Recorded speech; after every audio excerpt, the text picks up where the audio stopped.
Welcome back to another episode of Watch Therapy. Today we have another SEIKO Alpinist. It's my favorite one. And yes, I may have said that before, but it just seems like they keep getting better. Let's take a moment to connect with this SPB210, part of the Prospects collection.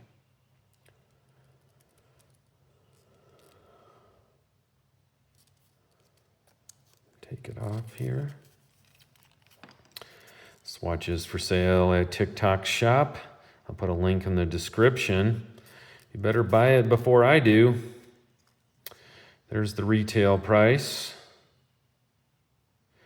It is boasting a 70-hour power reserve with that 6R35, folks.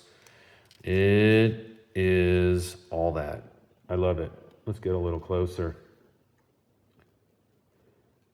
What do you like about it? I'd love to know. I personally just am noticing more and more. Like, look where the glass ends. And see how it's brushed here. We got some vertical brushing.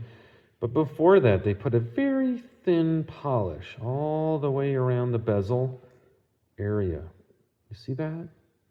Just these little touches. This is a watch that originally came out in 1959. Niner. Okay? That's older than most of my viewers. Way older than me. Amazing. I love the Lumibright on the hands. I love the gold hour markers. This one has a party trick though. Look at that beautiful side polishing. Display case. I think this is one that's like, it's outdoorsy, but it's definitely more like field watch. Like, you know, you can still wear it for active times. But it's just a little dressier. It certainly has what reminds me of a black bay, a Tudor black bay. Was it 58? I don't know. The bronze one. You ever seen the bronze one? Reminds me of that. I love this sort of built-in crown guard here. Let me screw that down. There. Beautiful little sort of bump there to just protect it. Although this thing's pretty burly. I mean, the watch is 39.5 millimeters across. That's not including the monster bezel. Then it would be like 40 something. Now, what is this? That's the crown. Then what would this crown do? Well, this is the party trick. Look closely at the inner chapter ring. As I turn this dial here, what do you see? Yes, this has an inner compass bezel. You can see the north marker, right, opposite to the south. You can see how I turn it. So, I've been practicing, and this is how you do it. This is how you can tell what direction you're heading without even a compass. All you need is the sun and this here watch.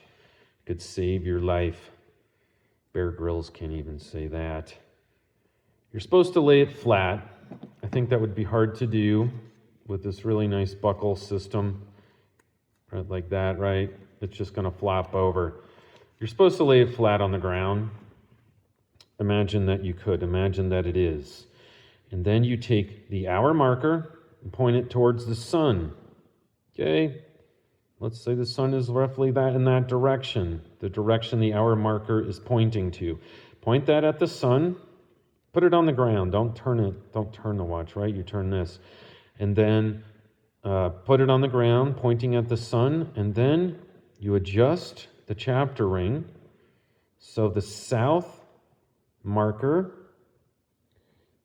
is between whatever the hour is and noon. This would be in the morning.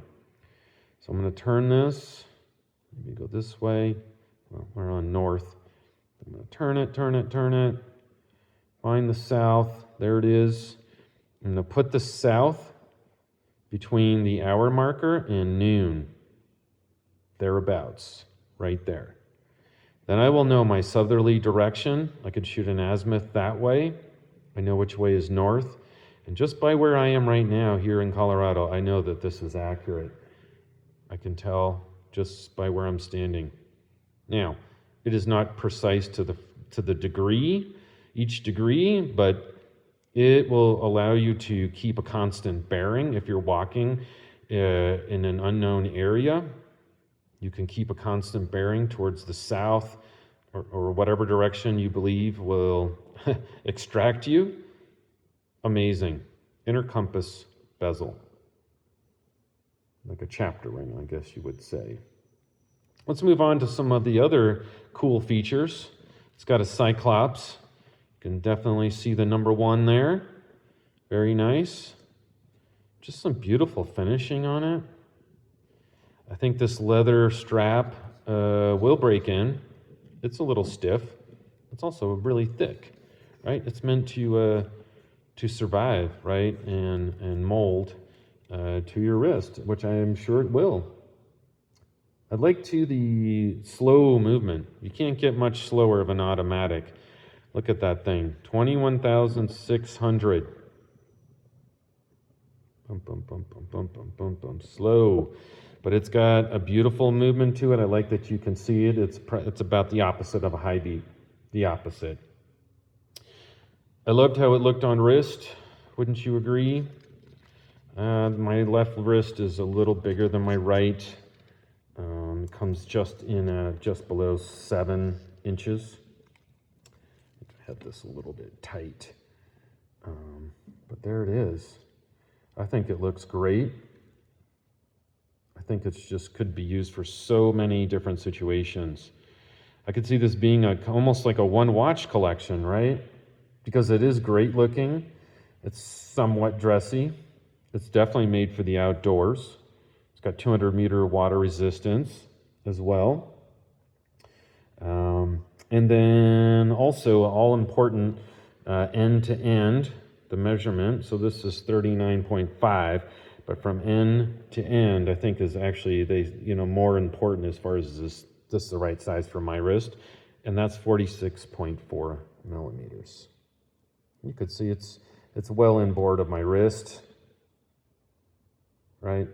I think you go down to at least 6 inches, and I think you could go up to about 7.25 inches. So it's got a huge range, huge range. You guys got any questions, comments? I think this is a knockout.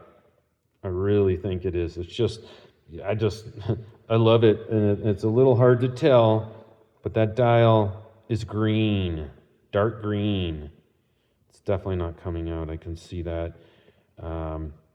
But the green and the gold are excellent. And you know what? Before I end the video, I'll go into some sunlight, and maybe you can see that green. So I'll wrap up this video, and we'll pop over to some bright sun and see if we can get it to pop a little bit. And this has been Josh with My Watch Therapy, and I really appreciate you spending some of your most precious commodity on little old me, which is time. Let's take a look and see what this looks like in the bright light. See what I mean? Look at that now. Look at that now. It is green.